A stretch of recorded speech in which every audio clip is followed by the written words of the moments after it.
Exact 3 days na siyang nasa Baguio, at hindi niya alam kung tinatawagan pa ba siya ni Leo. Nakapatay na kasi ang cellphone niya, at hindi na niya pa ulit iyon binubuksan. Sa isip niya ay mas nakabubuti ito, para naman makapag-isip-isip siya, pero sa puso niya naman ay hindi. Kumukontra ito dahil may parte sa kanya na gustong-gusto niya na ulit makita si Leo. Hay buhay, bulalas niya. Hinugasan niya ang strawberry na nabili niya sa farm na malapit. Maaga kasi siyang lumabas para na rin makapagpaaraw kahit papaano. May araw nga pero malamig naman ang ihip ng hangin. You good here? Muntika na siyang mapatalon, dahil sa nagsalita. Paglingon niya ay si Lloyd iyon, at may mga dalang 4 na ecobag galing sa isang sikat na supermarket. Nandito ka pala, hindi ka man lang nagsabi na pupunta ka, ani niya. Nilagay niya sa bowl ang mga linas na strawberry. How can I tell you when you turn off your phone? He chuckled. Umawang ang labi niya, at naisara rin agad. Nakalimutan niya saglit na nakapatay nga pala ang cellphone niya, at hindi ito makakatawag sa kanya. Tiningnan niya ang mga pinamili nitong pagkain, at napakarami noon. Parang pang 2 linggo ata ito sa kanya. Magkano to lahat? Babayaran ko, sambit niya, dahil hiyang-hiya na talaga siya rito. Pinatira na nga siya, tapos ito pa mismo ang bumibili ng mga makakain niya. No need. Let's have lunch together, so if you want to change your clothes, change now. We're going to eat outside. Hindi na siya nagtanong pa, at sinunod na lang ito. Isa pa't gusto niya rin ito kausapin. Gusto niyang makilala ang isang totoong Lloyd. Na-curious kasi siya sa mga sinasabi ng caretaker. Kahapon kasi ay nakipagkwentuhan muli ang caretaker sa kanya, at nalaman niyang ito ang kauna-unahang bahay na nabili ni Lloyd, gamit ang sariling pera. Nagulat pa nga siya dahil alam na alam ng matanda. Mukhang rebelde at hindi matino ang unang tingin ko sa batang yan. Pero napakataba ng puso. Malungkot ang buhay niya, dahil mag-isa lang siya. Noong una hindi pa nga ako naniwala na bibilhin niya ang kalapit bahay niya. Para may matirhan kami ng pamilya ko, at ang tanging bayad lang ay tingnan ang bahay niya pag wala siya. Madalas ito umuwi rito, pero sa tuwing umuwi nakikita ko na lang na parang malalim ang iniisip, at nagiinom dyan sa labas mag-isa, habang nakatanaw sa malayo. Kaya nga laking tuwa ko, nang malaman na mag-uuwi siya ng babae. Akala ko'y tapos na ang panahon na mag-isa lang siya sa buhay. Akala ko kasi nang ikaw ang nobya niya. Hindi niya makalimutan ang kwentong iyon ng matanda. Pumanhik siya sa kwarto, para magpalit ng maayos na pants at blouse. Pagkatapos ay sinukli niya lang ang buhok niya, at lumabas na rin agad. Let's go, wika nito nang makita siyang nakaayos na. Tumango siya at sinundan ito palabas. Iba ang gamit na sasakyan nito ngayon. Noong nakaraan na pagpunta nila rito sa Baguio, ay sa ibang sasakyan sila sumakay. Mukhang kaibigan ni Lloyd ang may-ari, at yun din ang nagmaneho. Hindi niya alam kung bakit ganun ang nangyari, pero hindi na lang siya nagtanong. Sumakay sila sa sasakyan, at pinaandar din yun agad. Nakatanaw lang siya sa labas ng kotse, habang nasa biyahe sila. Hindi pa niya kasi nalilibot ang Baguio.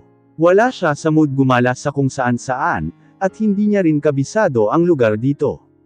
Ang tanging ginagawa niya lang sa loob ng bahay, ay manood ng TV, magluto, mag-asikaso ng sarili, at tumulala sa kawalan. Ganyan lang ang routine niya simula nang makarating siya rito. Dumating sila sa isang restaurant, nakita mo ang view ng paligid. Tahimik siyang umupo sa kaharap na upuan ni Lloyd. Umorder naman ito, at hinayaan niya na lang ang lalaki na mag-order ng pagkain para sa kanya. Are you enjoying here? Tanong nito sa kanya, nang matapos makapag-order. Napaisip naman siya, hindi niya masasabing nag-e-enjoy siya, dahil ang isipan niya ay paminsan-minsan na lumilipad. She's acting like a normal person, who don't have a problem. Na parang hindi basag ang puso niya ngayon. That's not the right question, isn't it? Ani nito at tumawa ng pagak. He's still finding you, tumigil ito nang may nag-serve na waiter sa table nila.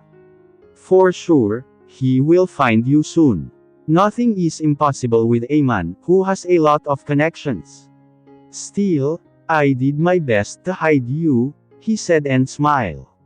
Napabuntong hininga naman siya, bigla siyang napaisip na hanggang kailan pala siya magtatago sa binata. Hanggang kailan niya iiwasan ito. Naging irrational ba siya sa pag-alis niya? Nagpadalos-dalos ba siya sa sakit na naramdaman niya? Napapikit siya saglit dahil dumagsa na naman ang mga katanungan sa isip niya. You're always welcome in my house here. Kung habang buhay gusto mo nang tumira rito, why not, di ba? Pakasal na tayo, after nyo mag-divorce ng lalaking yun. Inangat niya ang tingin kay Lloyd. He's laughing but his eyes are not. Plano mo bang saktan ako? Diretsyong tanong niya na ikinatigil nito sa pagtawa. May plano kayo ni Alora, hindi ba? Sa bibig na mismo ni Alora nanggaling na sayo siya may gusto, at hindi kay Leo. Plano niyong paghiwalayin kami ng asawa ko. Asawa, tama lang ba na tawagin ko siyang asawa ko? What did Alora told you? Seryosong tanong nito sa kanya. Hindi na yun ang importante. Basta alam ko na ngayon na may plano kayong dalawa, para sirain kaming dalawa. Kung tungkol sa isang kumpanya, at mana ang pinag-aawayan nyo, bakit hindi na lang kayo mag-usap ni Leo, para maghati sa pamana? Magkapatid kayo. Magkapatid lang kami sa ama. Magkapatid pa rin kayo. Mahirap bang magkabati kayo at magkaayos? Mahirap, hindi mo alam kung ano ang pinagdaanan ko. I'm the son who always did wrongs. Lahat na lang ata ng galaw ko, ay mali para sa kanila. Siya, yung lalaking yun, he's always right.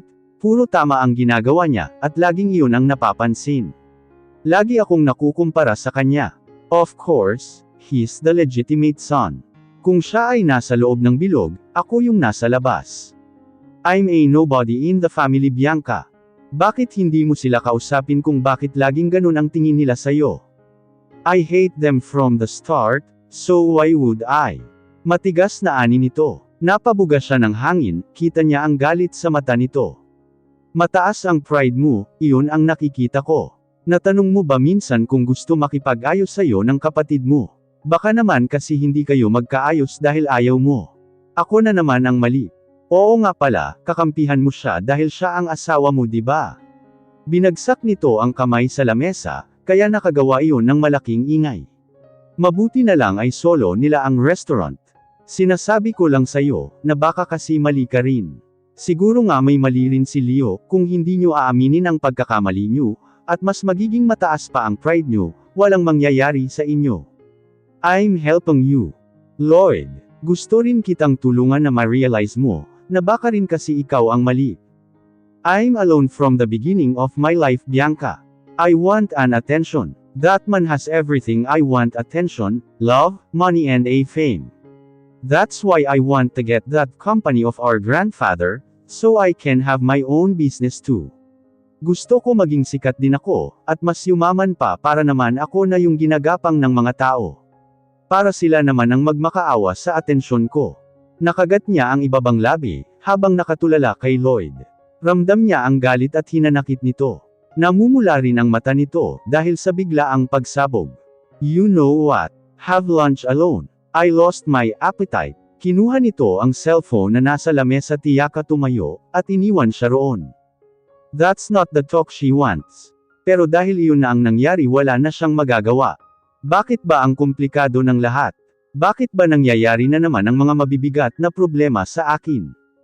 Nagising siya sa isang malakas na kalabog sa labas ng kwarto. Napabangon siya agad ng kama, at dali-dali niyang binuksan ang pinto. Hindi niya alam kung bakit hindi na siya nagulat, nang makita si Leo sa harapan niya. Madaling araw pa lang, at halos kakatulog niya pa lang. Tama nga si Lloyd na kahit anong tago niya, ay walang impossible sa binatang ito. Bianca, natawa siya sa isipan niya. Napasuklay siya sa magulo niyang buhok at tinalikuran ito, isasara niya pa lang ang pintuan ng kwarto, nang may harang na nito ang kamay, at dahil mas malakas ito sa kanya, ay hindi niya na nagawang isarado. Why did you come with Lloyd? You can't trust him. He's a man and this is his house. He fumed in her face. Hindi niya ito pinansin at dumiretso sa kama niya, at nagtalukbong.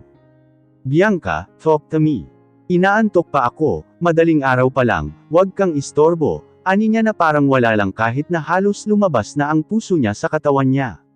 Meron sa kanyang parte na gusto niya tumakbo papalapit dito, at yakapin ng mahigpit ang binata, pero dahil mas nang ibabaw ang galit niya rito, ay hindi niya iyon gagawin.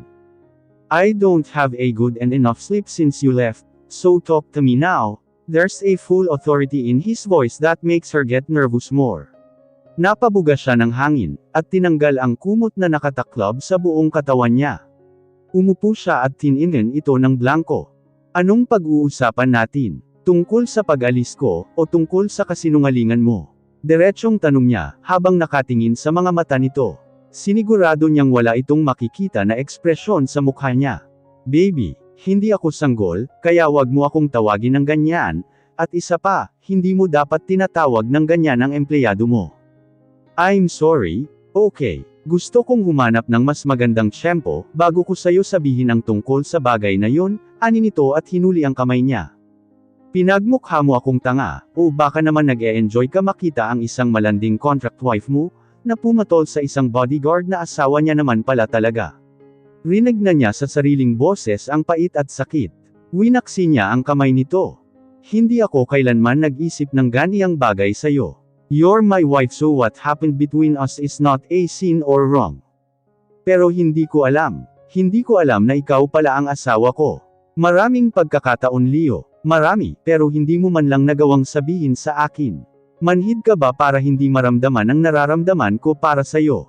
Bakit ako bumigay? Para lang sa ano? Hindi ako klaseng babae na ibigay basta-basta sa tawag ng laman, lalo na't hindi ko gusto ang isang tao. Siguro naman ramdam mo na gusto kita, di ba? Pumiyok ang boses niya nang tumulo ang luha. Masakit sa kanya na nagsinungaling ito, lalo na iba na ang nangyayari sa kanila. I don't know, natawa siya ng pagak sa sinabi nito. Napakamanhid. Ganito na lang, para matapos na pwede bang umalis na ako sa poder mo? Huwag kang mag-alala, hindi mo na ako kailangan swelduhan pa kada buwan. Payag din akong tapusin ang kontrata natin, at makikipag-divorce lang ako sa iyo, kung hanggang kailan ang nasa usapan, ibabalik ko rin ang mga sahod ko galing sa iyo, simula noong tumira ako sa bahay mo. Tutal hindi ko naman masyadong nabawasan ang pera na binibigay mo. Tama, dapat lang na umalis siya sa poder nito. At least kahit papaano ay may salbo niya ang sarili niya, di ba? Tuloy pa rin ang pagiging mag-asawa nila sa papel, hanggang sa maging 2 taon na sila. Halos 1 taon na lang naman at matatapos na. Are you saying that you're going to leave me for good? Kunot noong tanong nito. Dumilim ang tingin ng binata sa kanya at yumigting pa ang panga nito. Binasa nito ang ibabang labi, habang napahawak sa sentido. Mas makakabuti iyon. It's not. I don't want that. I don't want you to leave me for good. You can't do that, sambit nito at napailing pa. Kinagat niya ang labi, dahil sa reaksyon nito, bakit? Bakit hindi ako pwedeng umalis? Mahina hong tanong niya rito. Parang may nagwawala sa kalooban niya, at hinihintay ang sagot nito. It's because, I still need you beside me. I need you to attend a family gathering with me. Umawang ang labi niya, at maya-maya ay natawa siya ng mahina, iyong tawa na puno ng sakit. Hindi siya makapaniwala sa narinig niya. You're my legal wife and our contract is legally made, you need to follow all my orders, he added. Napahawak siya sa buhok niya, at naipagdikit ang labi at tiyaka tumanggaw-tango, na parang intinding-intindi niya ang mga sinabi nito. You just need me beside you, because I'm still your contract wife. Because I am like your employee. Oo nga no, she laughed in herself. Natulala siya sa kawalan, at unti-unting nawala ang tawa niya. Biglang namanhid ang buong katawan niya. Gusto niyang umiyak, pero dahil naririto ito ay hindi niya maibuhos lahat ng sakit na nararamdaman niya ngayon. Napasulyap siya sa dalaga, nang makita itong natutulog sa tabi niya. Pagkatapos niyang sabihin na uuwi na sila paglitaw ng araw, ay tanging tangulang ang tugon nito sa kanya. He sighed before he get up and goes outside the room. Napatingin siya sa kabuuan ng bahay ni Lloyd. A simple house that not too big but also not small. Hindi niya akalain na may sarili itong bahay rito. Tumungo siya sa may kusina, para tingnan kung mayroon bang alak. Nang makakita siya ng mga beer, ay kumuha siya ng 3, at tumungo sa sala para roon uminom. He doesn't know why he can't answer why he needs Bianca beside him. His answer a while ago is not that serious. There's a party but they both have a choice, if they're going to the family gathering. Hindi niya alam kung bakit niya sinabi iyon. Natarante siya sa pagtanong nito ng bakit. He just said what he feels. Pero hindi niya pa rin matukoy ang sariling nararamdaman, kung bakit ayaw niya itong umalis ng tuluyan sa tabi niya. Ngayong umalis nga ito, at hindi niya lang nakita ng ilang araw, ay halos hindi na siya makatulog, at mabaliw na sa kakahanap sa dalaga. Paano pa kaya kung talagang aalis na ito ng tuluyan sa kanya? He can't now imagine living without her. But first, he should sure of what he really feels. He's not gay or what? But since he was busy in his career and business, he never dated anyone. Hindi siya sigurado kung ano ba dapat ang maramdaman mo, para masigurado mo na gusto mo ang isang tao. He doesn't want to hurt her more. Ayaw niya maging padalos-dalos sa mga bagay. Paano na lang kung hindi pala siya sigurado sa nararamdaman niya, at nagsabi siya ng isang bagay na panghahawakan ng dalaga. Sigurado siyang mas lalo lang ito masasaktan. Kinuha niya ang cellphone niya na nasa bulsa. Nakita niyang tumatawag si Francis, kaya agad niya itong sinagot. All the documents of your grandfather's company are already transferred to your brother. I think he will be happy now, and he can now stop messing with your life. Thanks, he plainly said and drank the beer. Are you drinking right now? Tanong ng kaibigan sa kanya. Yes. What are you feeling right now? Do you feel regret? Na dahil sa isang babae, ay nagawa mong ibigay sa isang iglap ang pilit mong pinoproteksyonan na kumpanya ng lolo mo, para lang malaman kung nasaan siya. Natigilan siya at napaisip. Nakaramdam nga ba siya ng panghihinayang ngayon, na wala na ang kumpanya ng lolo niya sa kamay niya? It's true that he was trying to protect that company at all cost. Alam niya ang paghihirap ng lolo niya roon, kaya ayaw niya rin pabayaan, pero ni Katiting ay wala siyang naramdaman na panghihinayang, lalo na't nakita niya na ang dalaga. He was sorry for her late grandfather, because he can't protect it, but at the same time happy, because he now found his wife. Binaba niya ang bote ng beer sa isang kamay niya. Napasandal sa sofa na kinauupuan. Tumikim muna siya bago magsalita. How can you know if you already like the woman? Diretsong tanong niya. Biglang natahimik ang kabilang linya, pero ilang segundo lang nang makarinig siya ng halakhak. Congratulations! Binata ka na rin sa wakas, tuwang-tuwa na bulalas nito na ikinakunot ng noo niya.